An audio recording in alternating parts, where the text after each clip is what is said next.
I looked out my kitchen window that Tuesday morning and felt my blood run cold when I saw 3 men with chainsaws standing next to my apple trees.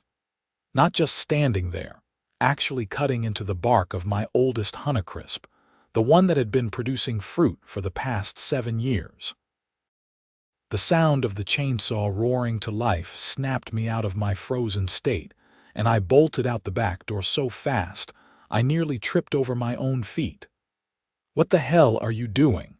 I yelled, running across my backyard in nothing but sweatpants and an old t-shirt. The morning dew soaked through my socks, but I didn't care. That was my tree they were destroying. The man with the chainsaw stopped and looked at me like I was the one doing something wrong. He was maybe 50, wearing a reflective vest and work boots. Behind him stood 2 younger guys, probably in their 20s, both holding equipment. "HOA work order," the older man said, pulling out a crumpled piece of paper from his pocket. "Says here we're supposed to remove all fruit trees from this property." "My property." I snatched the paper from his hand. "I never authorized this. Who the hell told you to cut down my trees? Says here it's signed by." He squinted at the paper. "Barbara Whitmore, HOA president. Look, buddy, we're just doing our job. We got paid to remove these trees, so that's what we're doing." My name is Frank Armstrong, and I had moved to this house in suburban Phoenix, Arizona just 2 years ago. The house came with 6 mature apple trees that the previous owner had lovingly maintained for over a decade. Those trees were one of the main reasons I bought the property. I spent countless hours pruning them, treating them for pests, and the harvest last fall had been incredible. I had given away bags of apples to neighbors, made cider, and even sold some at the local farmer's market. "You're not doing anything until I talk to Barbara," I said, my voice shaking with anger. "These are my trees on my property and nobody gave permission for this." The contractor shrugged. "We got a work order and a check. If you got a problem, take it up with the HOA. We're on a schedule here." "Then get off my schedule," I said, stepping between him and the tree. The cut they had made was maybe an inch deep, oozing sap. My stomach turned. "You're trespassing. Leave now or I'm calling the police." The 3 men looked at each other. The older one scratched his head. "Look, we don't want any trouble, but we got a contract. How about you call the HOA, sort this out, and we'll come back later?" "No, you won't come back at all," I said, "because nobody is cutting down my trees. Now get out of my yard." They must have sensed I was about 2 seconds away from completely losing it because they started packing up their equipment. The younger guys moved quickly, throwing chainsaws and safety gear into the back of a white pickup truck. The older contractor handed me a business card. "When you get this sorted with the HOA, give me a call," he said. "We're just trying to make a living here." I watched them drive away, then stood there staring at the wounded tree. The cut wasn't deep enough to kill it, but it would leave a scar. My hands were shaking.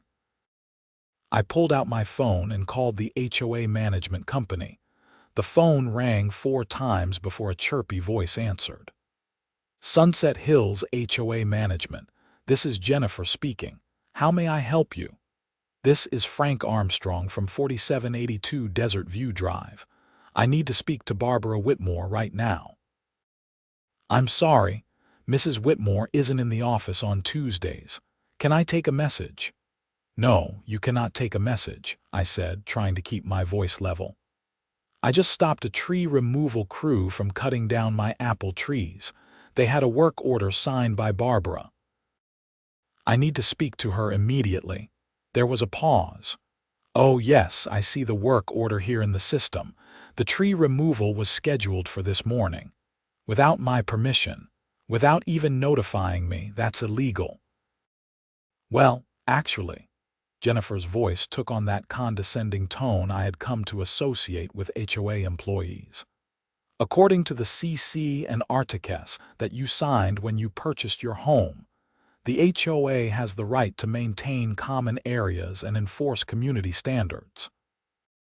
My backyard isn't a common area, I said through clenched teeth. Those are my trees on my private property. Let me transfer you to our compliance department. The hold music was some awful instrumental version of a pop song. I paced my backyard, looking at my 6 beautiful trees. 2 Honeycrisp, 2 Granny Smith, and 2 Golden Delicious. They were healthy, well-maintained, and absolutely gorgeous. They provided shade in the brutal Arizona summer and produced hundreds of pounds of fruit every year. "This is Robert in compliance," a nasal voice finally answered. I explained the situation again, feeling my blood pressure rising with every word. "Ah, yes, Mr. Armstrong. The tree removal order was issued because fruit trees are in violation of Section 12.4 of the Community Guidelines. They attract pests and create maintenance issues." "That section applies to common areas," I said, "not private property. I've read the CC and Articus cover to cover." "The board interprets that section to include all properties within the community boundaries," Robert said smoothly, "for the aesthetic and safety of all residents." "Then the board is wrong, and they're going to pay for the damage to my tree." "I'm afraid that's not how this works, Mr. Armstrong. The board has the authority to enforce community standards. If you have a complaint, you can submit it in writing to the next board meeting." "When is that?" 3 weeks from Thursday." "Absolutely not. I want this resolved now. Give me Barbara's phone number." "I'm not authorized to give out personal contact information for board members." I hung up. My hands were shaking so badly I could barely hold the phone. I went inside and pulled out the folder I kept with all my house paperwork. The CC and Articus were there, all 60 pages of them. I flipped to Section 12.4. All fruit-bearing trees in common areas, including but not limited to community parks, walkways, and shared spaces, must be approved by the Architectural Review Committee prior to planting. Existing fruit trees in common areas may be subject to removal if deemed necessary by the board for pest control or aesthetic reasons. Common areas. It said common areas right there in black and white. My backyard was not a common area. It was my private property, clearly delineated by a 6-foot wooden fence that I had paid for myself. I took photos of the damaged tree, close-ups of the cut, wide shots showing it was clearly on my property behind my fence. Then I called a lawyer. The law firm of Mitchell and Associates specialized in HOA disputes. I had heard about them from a friend who had fought his HOA over solar panels. The receptionist scheduled me for a consultation that afternoon. Gregory Mitchell was a slim man in his early 40s with graying temples and sharp eyes. His office was lined with law books and what looked like plaques from various cases he had won against HOAs. "They tried to cut down your trees without notice?" he asked after I explained the situation. "They were actively cutting when I stopped them. Look at this damage." I showed him the photos on my phone. He leaned back in his chair, tapping a pen against his desk. "Did you check your mail recently?" Sometimes HOAs will send a notice of violation that technically qualifies as notification, even if it's buried in junk mail. I thought about it. "I got something from the HOA about a week ago, but I thought it was just the monthly newsletter." "You still have it, probably in my recycling bin." "Go home and find it. Bring it to me tomorrow along with your CC and Articus and any other HOA correspondence. In the meantime, I'm going to draft a cease and desist letter." "What's the HOA president's name again?" "Barbara Whitmore." He wrote it down. "And the management company?" "Sunset Hills HOA Management." "I know them," he said, his expression darkening. They're aggressive and they push boundaries, but they're not above the law. If your CC and Articus clearly state that Section 12.4 only applies to common areas, then they have no legal authority to touch your private property. The fact that they did so without a proper notice and hearing is even worse. Can they be held liable for the damage? Absolutely. And not just for the tree they damaged. If they intended to remove all 6 trees, you can pursue damages for the full value of all 6, plus the cost of replacing them with mature specimens, plus compensation for lost fruit production, plus your legal fees, plus potential punitive damages for trespass and destruction of property. The number he quoted made my head spin. That's over $100,000. Apple trees that size producing fruit in Arizona's climate, they're valuable. Plus, you have the advantage here. They committed what amounts to vandalism. They trespassed on your property with the intent to destroy your trees. No notice, no hearing, no legal authority. This is exactly the kind of overreach that courts hate. I left his office feeling slightly better but still angry. When I got home, I dug through my recycling bin until I found the envelope from the HOA. Inside was a single sheet of paper. Notice of violation property at 4782 Desert View Drive is in violation of Community Standards Section 12.4. Fruit-bearing trees on property must be removed within 14 days, or the HOA will take remedial action at owner's expense. Failure to comply may result in fines of up to $100 per day. The notice was dated 8 days ago. I had glanced at it when it arrived and tossed it in the recycling, assuming it was a mistake. The envelope hadn't even been marked as urgent or important. It looked like every other piece of junk mail the HOA sent out monthly. That evening, I knocked on my neighbor's door. Tom Patterson was a retired engineer who had lived in the community for 15 years. He answered in a golf shirt and khakis, beer in hand. "Frank, hey, come on in." "Can't, I just have a quick question. Have you ever had problems with the HOA?" His expression changed immediately. "Oh boy, have I. What did they do now?"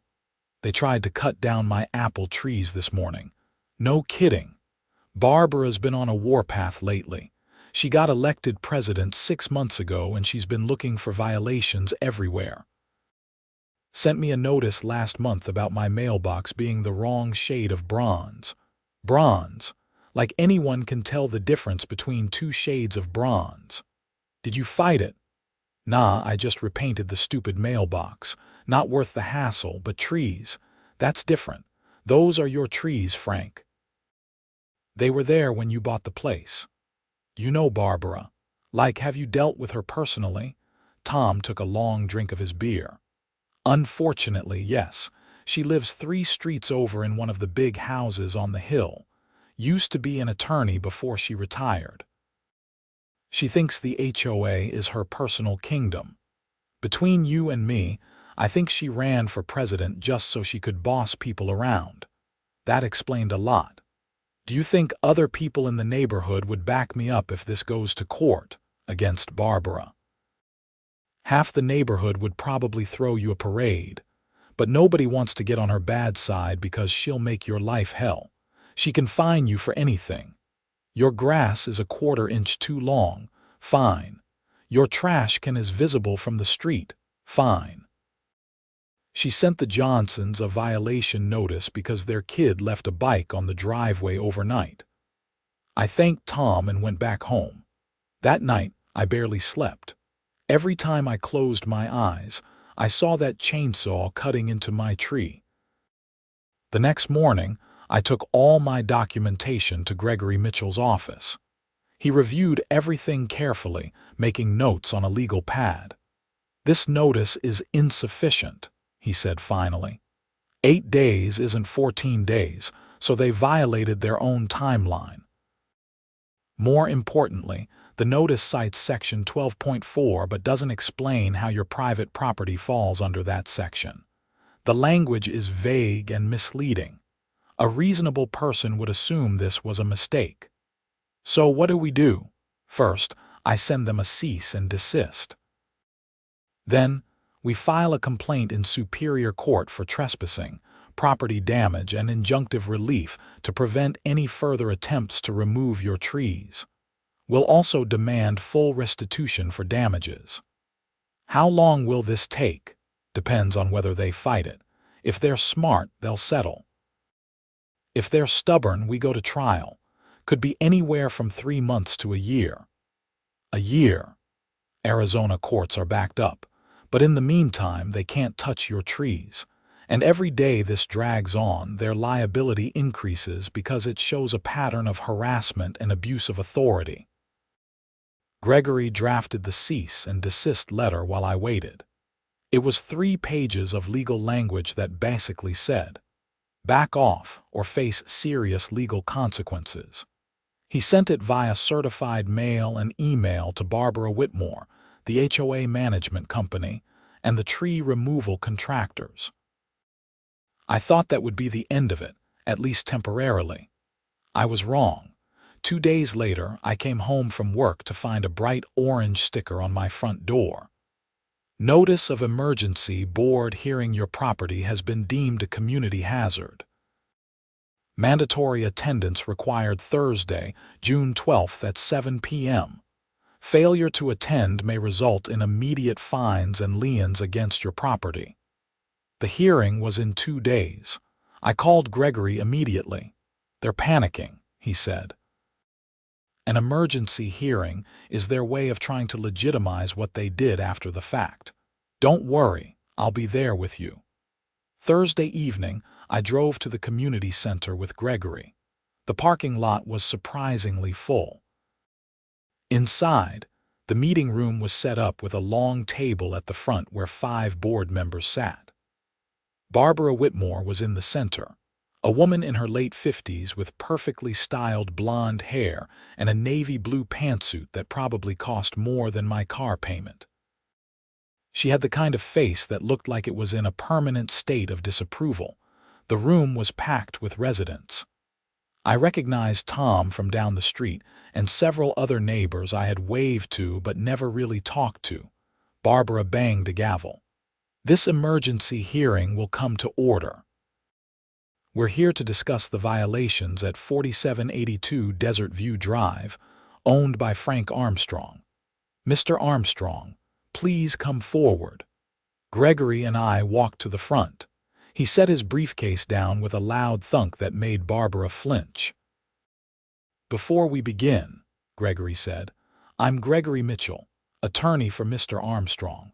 I want it noted for the record that this hearing is improper and potentially illegal. You're attempting to retroactively justify trespassing and destruction of property. Barbara's face tightened. Counselor, this is a board hearing, not a courtroom.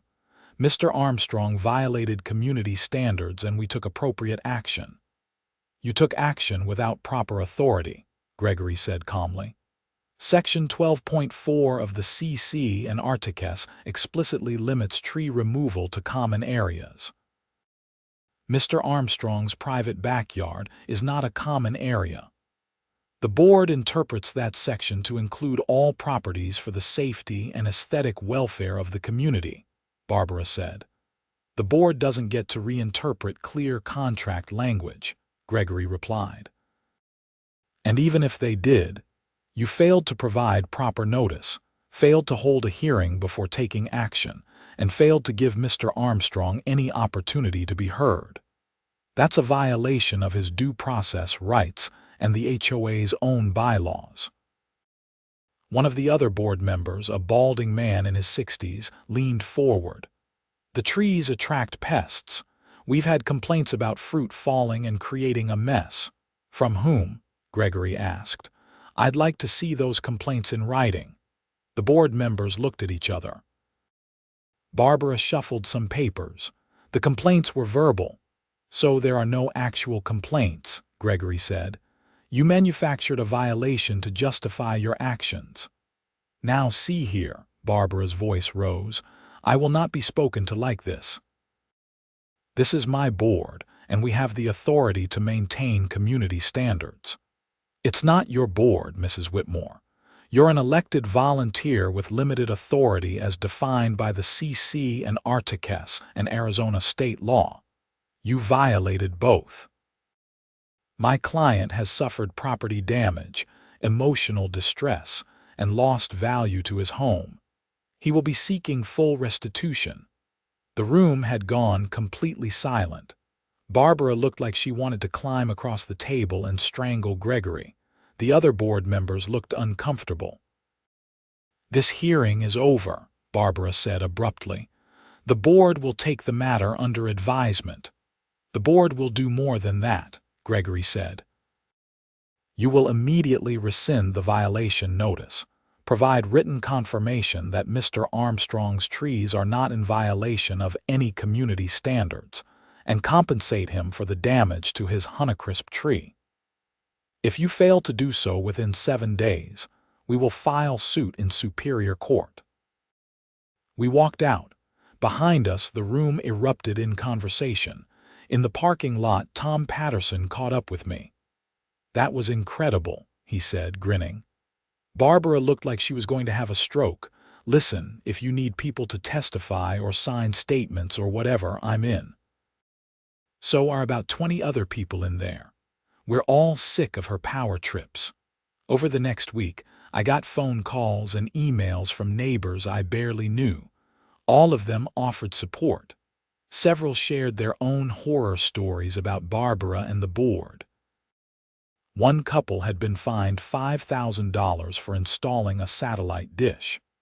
Another had been threatened with foreclosure over holiday decorations that stayed up 2 days past January 1st. On day 6, Gregory got an email from the HOA's attorney. They were willing to settle. They offered to rescind the violation, pay for treatment of the damaged tree, and agree not to pursue any further action regarding the apple trees. Not good enough, Gregory told me over the phone. They damaged your property. They need to pay for that. I'm countering with a demand for $20,000 plus your legal fees. Will they pay it? They'll negotiate. But yes, eventually they'll pay. They know they screwed up. If this goes to court, it'll cost them way more than $20,000 in legal fees alone, and they'll lose. The question is whether their insurance will cover it, or if it comes out of the HOA's reserves. 3 days later, the HOA's attorney responded with a counteroffer. $10,000, plus legal fees up to $5,000, plus a written agreement that the trees were not in violation. Gregory advised me to take it. It's a good settlement. You get compensated, you protect your trees, and you establish precedent that the board can't just do whatever they want. If you push for more, we go to trial, and that means months of stress and uncertainty. I agreed. The settlement was drafted and signed within a week. The HOA cut me a check for $15,000 total. More importantly, they provided a written, recorded agreement stating that fruit trees on private property were not in violation of community standards, and that the board had no authority to remove them without the owner's consent. I thought that was the end of it. I was wrong again. 2 weeks after the settlement, I got a call from Gregory. We have a problem. The HOA recorded a lien against your property. What? We had a settlement, I know. But apparently, Barbara filed the lien before the settlement was finalized. It's for $8,000 in fines for the original violation, plus administrative fees. She backdated it to make it look like it was filed before our lawsuit. Can she do that? No, it's fraudulent, but we need to fight it, which means more legal action. I was furious. I'm done playing nice. What can we do? File a motion to release the fraudulent lien, then countersue for malicious prosecution, abuse of process, and intentional infliction of emotional distress. And this time, we go after Barbara personally, not just the HOA. The next few months were a blur of legal filings, depositions, and court appearances. Barbara fought every step of the way. She claimed the lien was proper, that I had violated community standards, that the settlement didn't cover prior violations. It was all nonsense, but it took time and money to disprove. During discovery, Gregory found something interesting. Barbara had actually sent herself the verbal complaints about my trees via email from a fake account. She had manufactured the entire violation to target me specifically. When Gregory asked her about it in her deposition, she claimed her account had been hacked. So someone hacked your email just to send you fake complaints about your neighbor's trees? Gregory asked. I don't know what happened, Barbara said on the record. I'm not a technical person. But you're technical enough to file liens and send violation notices. That's different. How is it different, Mrs. Whitmore? She didn't have an answer.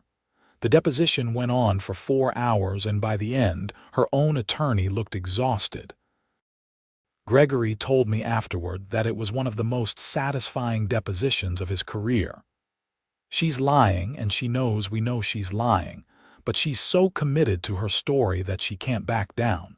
It's going to destroy her in court. We never made it to court.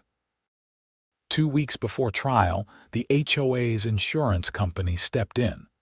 They were facing potential liability not just for the lien, but for Barbara's fraudulent actions. They forced the HOA to settle. The terms were brutal for Barbara. The lien was released and expunged from the record. The HOA paid me an additional $40,000 in damages. Barbara was required to resign from the board immediately. The HOA had to send a letter to every resident explaining what had happened and apologizing for the board's overreach. And Barbara personally had to pay my legal fees, which by that point had climbed to $30,000. The letter from the HOA arrived in every mailbox on a Tuesday afternoon. I was home when mine came. It was 2 pages, printed on official HOA letterhead, and it didn't pull any punches. It detailed Barbara's manufactured violation, the illegal tree removal attempt, the fraudulent lien, and the financial consequences to the HOA. It ended with an apology and a promise to review and revise all community standards to prevent future abuse. My phone started ringing within an hour. Neighbors wanted to know the full story. Some congratulated me. Others apologized for not standing up to Barbara sooner. Tom Patterson showed up at my door with a 6-pack of beer and insisted we celebrate. You did what half the neighborhood has wanted to do for years, he said, raising his beer. You stood up to the tyrant and won. The next board meeting was packed. Over 100 residents showed up. The remaining 4 board members looked shell-shocked. They opened the floor to comments and got an earful. Person after person stood up to complain about Barbara's reign, about unfair fines, about selective enforcement of rules. One woman in her 70s talked about being fined for having the wrong color roses. I've been gardening for 50 years, she said, her voice shaking. And Barbara Whitmore told me my roses were too bright and violated the aesthetic standards. What kind of person fines a 73-year-old woman for her roses? A younger couple talked about being threatened with foreclosure because their home-based business technically violated a rule about commercial activity, even though they just did freelance graphic design from a home office. The stories went on for 2 hours. By the end, the board announced they were suspending all fines and violations issued in the past year pending a complete review. They also announced they were hiring a new management company to replace Sunset Hills. I never saw Barbara again. According to neighborhood gossip, she put her house up for sale within a month and moved to Scottsdale. Good riddance. The damaged Honeycrisp tree survived and even produced fruit that fall, though not as much as usual. I used some of the settlement money to hire an arborist who treated the wound and assured me the tree would fully recover within a couple of years. That fall, my 6 apple trees produced their best harvest yet. I made cider, pies, and gave away bushels of apples to neighbors. Tom Patterson joked that my apples were the most expensive in Arizona, given what it took to protect them. The new board was elected in October. All 5 members ran on a platform of transparency and limited enforcement.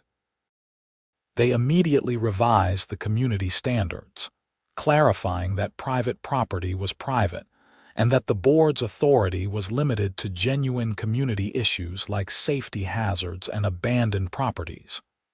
The new president was a woman named Carol Davidson who worked as a teacher.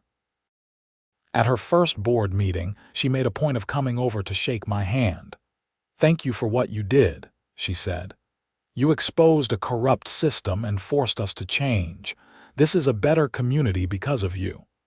I appreciated the sentiment, but honestly, I just wanted to keep my trees. I never asked to be some kind of HOA reform hero. I just wanted to make my morning coffee, look out at my backyard, and see my apple trees growing healthy and strong. The following spring, I noticed something interesting. Several neighbors planted fruit trees of their own. Tom Patterson put in 2 cherry trees. The elderly woman who had been fined for her roses planted a pear tree. The young couple with the home business planted a small orchard of peach trees along their back fence. It became a quiet rebellion against the old regime. Fruit trees popped up all over the neighborhood. The new board, true to their word, didn't say a thing. In fact, Carol Davidson planted an apricot tree in her own yard. By summer, the neighborhood looked different. More green, more alive, more productive. Kids picked fruit and sold it at makeshift lemonade stands. Neighbors traded harvest tips and recipes.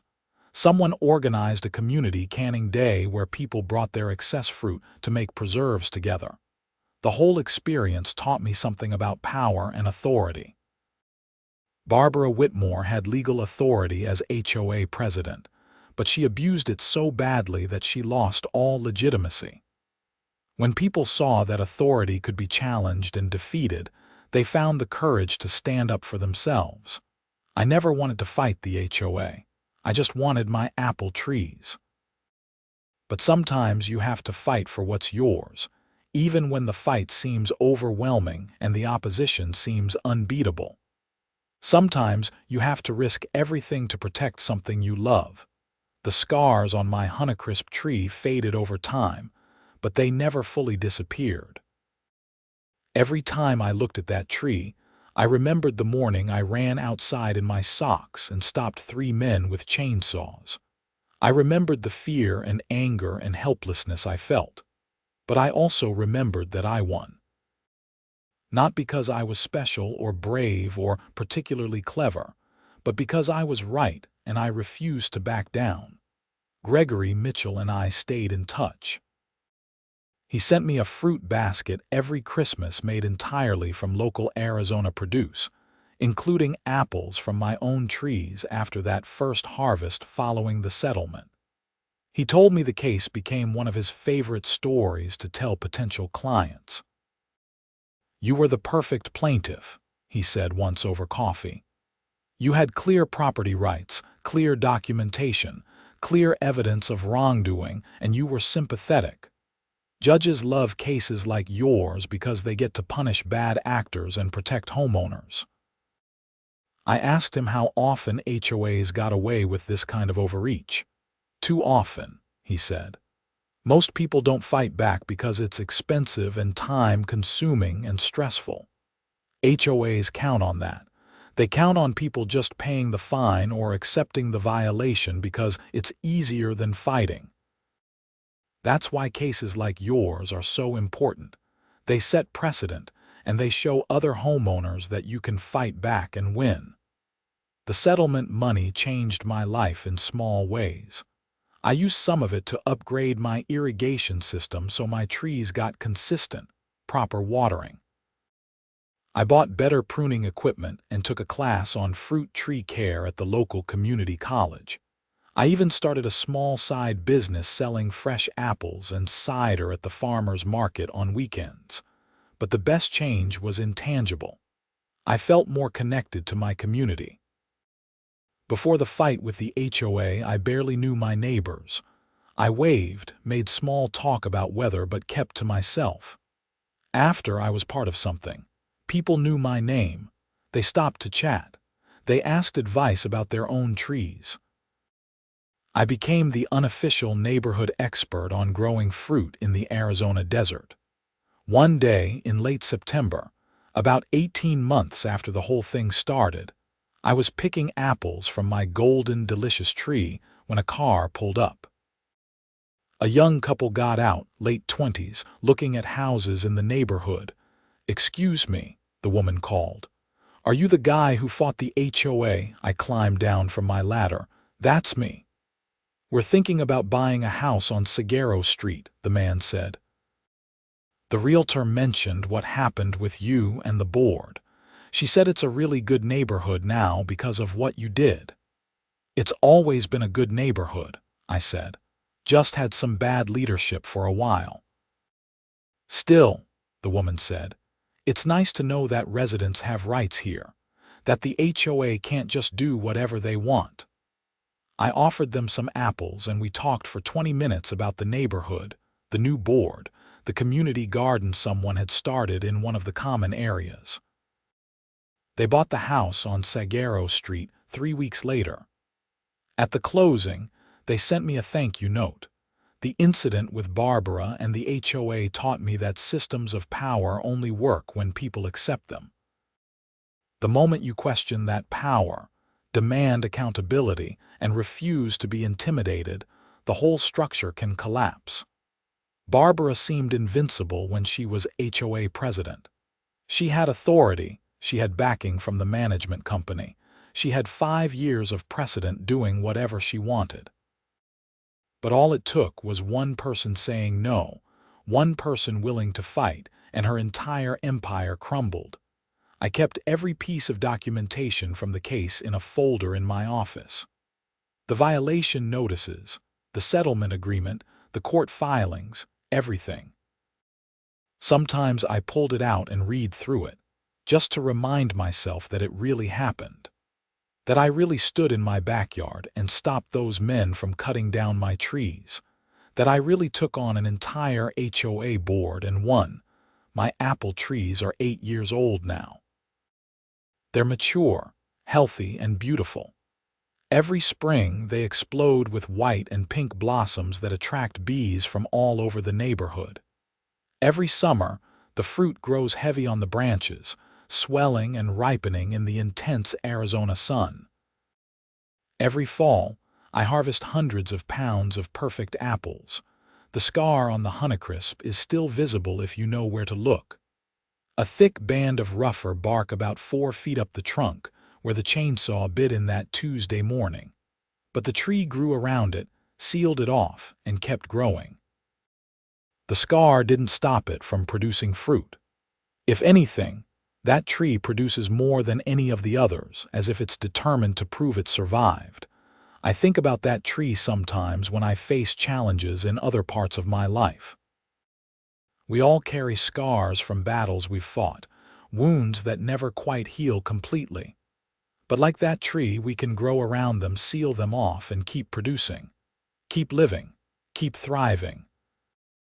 The whole experience cost me about 6 months of stress, countless hours of phone calls and meetings and paperwork, and probably took a few years off my life from the sheer anxiety of it all. But it was worth it. Not just because I saved my trees or got a settlement or changed the HOA. It was worth it because I learned I was capable of standing up for myself, even against opponents who seemed more powerful and more connected. Barbara Whitmore had every advantage. She had experience, authority, a legal background, and the full backing of the HOA management company.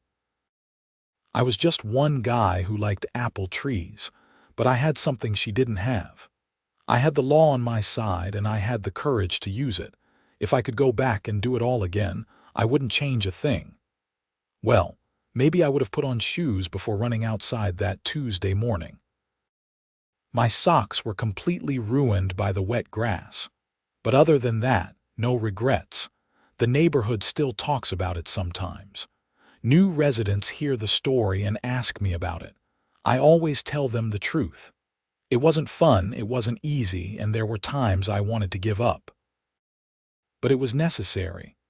Someone had to draw a line and say this far, no further. I'm not a confrontational person by nature.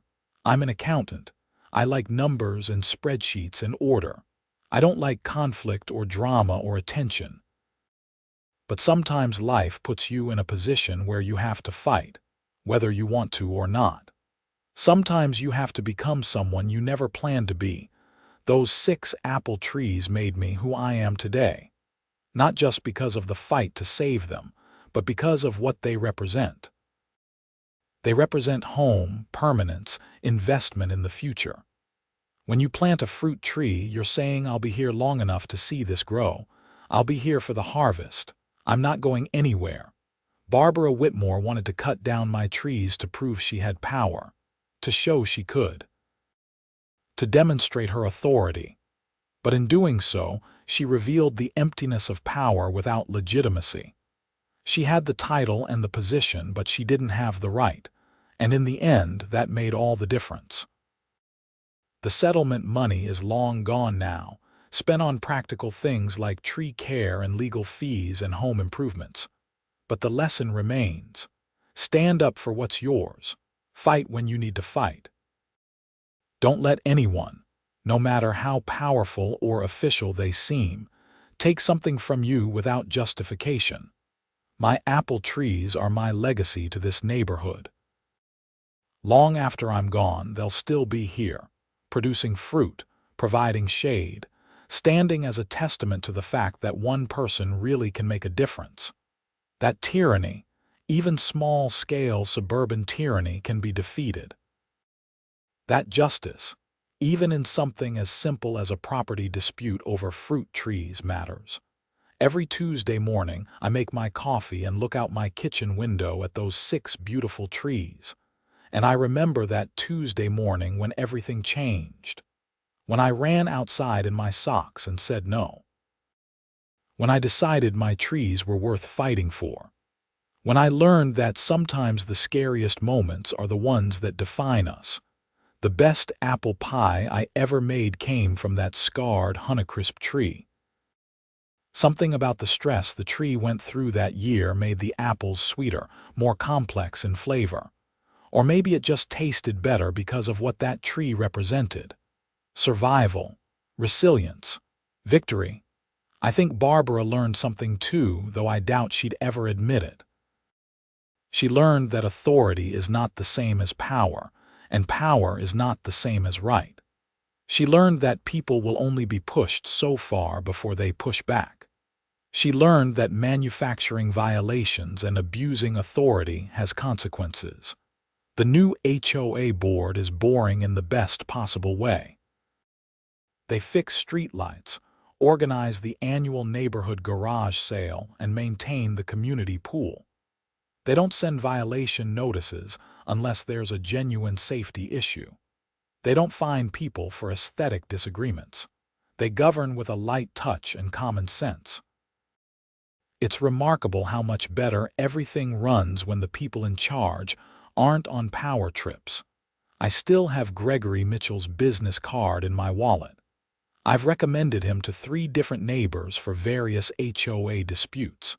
He won all 3 cases. Word gets around in the legal community that certain HOA boards are vulnerable, that certain attorneys know how to fight them.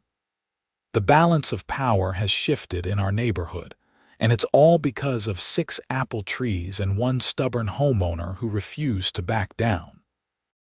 Sometimes, I wonder what would have happened if I had been at work that Tuesday morning instead of home. If I had come back that evening to find my trees already gone, reduced to stumps and sawdust. Would I have still fought? Would the lawsuit have succeeded? Would Barbara still be HOA president, terrorizing neighbors with manufactured violations? I don't know. But I'm grateful I was home. Grateful I ran outside. Grateful I said no. Those split-second decisions made in anger and fear and desperation changed everything. My apple trees stand tall and proud in my backyard, their branches heavy with fruit each fall. They're a reminder that some things are worth fighting for, that justice can prevail, and that even the smallest battles can have the biggest consequences. They're just trees, but they're also so much more. They're freedom, autonomy, property rights, and the fundamental principle that your home is your castle, and no HOA president, no matter how aggressive or determined, gets to take that away from you without a fight. And if they try, they'll pay for every single tree.